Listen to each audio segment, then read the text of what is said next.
வீட்டோட என்ட்ரன்ஸில் DIY. So இதை நம்ம செஞ்சு நம்ம வீட்டுக்கு முன்னாடி வச்சோன்னா அதோட அழகும் தனி, நம்மளுக்கு ஒரு சாட்டிஸ்ஃபேக்ஷன் இருக்குமே அப்படின்னு சொல்லிட்டு நான் வந்து செடி கடைக்கு போயிருந்தேன். ஸோ செடி கடையில் வந்து எல்லாமே சக்யுலன்ஸ் வகை, அதுக்கப்புறம் கேக்டஸ் வகை செடிகள் இது எல்லாமே ஃப்ரெஷ்ஷாக வந்து இறங்குச்சு. இப்போ தான் போனோன்னே எனக்கு பிடிச்சதெல்லாம் செலக்ட் பண்ணி எடுத்துட்டேன். ஸோ இந்த ஒரு ஜூட் பேக் வந்து மீஷோவில் தான் ஆர்டர் பண்ணியிருந்தேன். ஸோ சின்னதாக வரும்னு எதிர்பார்த்தா, பட் ரொம்ப ரொம்ப பெருசாக இருந்துச்சு. அது ஃபைனலாக இந்த செடி வைக்கிறது தான் வாங்கினேன். இது வந்து பேபி மான்ஸ்டர்னு சொல்லுவோம். இது பார்க்குறதுக்கு ஓட்டையாக இருக்கும், ஆனால் ரொம்ப அழகாக இருக்கும். இந்த செடி இண்டோர் தான், மேக்ஸிமம் வீட்டுக்குள்ளே வைக்கிற செடி தான்.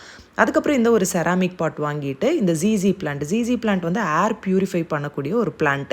இது நம்ம பாத்ரூமு, பெட்ரூமு, ஹால் இங்கே எல்லா பக்கமே தாராளமாக வைக்கலாம். ஸோ சின்னதாக வாங்கிட்டு வந்தது எவ்வளோ தூரம் வளர்ந்துருக்கு பாருங்கள். அதோட ரூட்டுமே வந்து பார்த்தோம்னா கிழங்கு மாதிரி தான் இருக்கும்.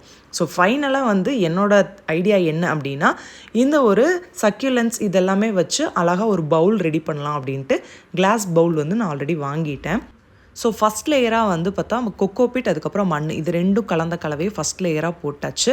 அதுக்கு மேலே வந்து இந்த கோலப்படி மாதிரி இருக்கக்கூடிய அந்த கல்லையே அரைச்சி பவுட்ரு பண்ணியிருப்பாங்க. ஸோ அதை வந்து மேலே வந்து போட்டாச்சு ஒரு லேயர். ஸோ அதுக்கு மேலே அகைன் வந்து நம்ம இந்த மண்ணையும் போட்டு செட் பண்ணுறோம். ஸோ இப்போ பார்த்தீங்கன்னா ஒரு லேயர் ஃபார்ம் ஆயிருக்குல்ல ஒயிட் கலர். ஸோ இந்த கான்செப்ட் தான்.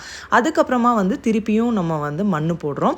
அதுக்கப்புறமா வந்து திருப்பி அந்த கோலப்படி யூஸ் பண்ணுறோம். ஃபைனலாக நம்ம வாங்கின பிளான்ஸ் எல்லாத்தையுமே இதுக்குள்ளே நம்ம வச்சிடுறோம். ஸோ டெக்கரேட் பண்ணிவிட்டு அட் லாஸ்ட் வந்து நம்ம என்ன போட போகிறோம் அப்படின்னா அந்த ஒயிட் கலர் சிப்ஸ்.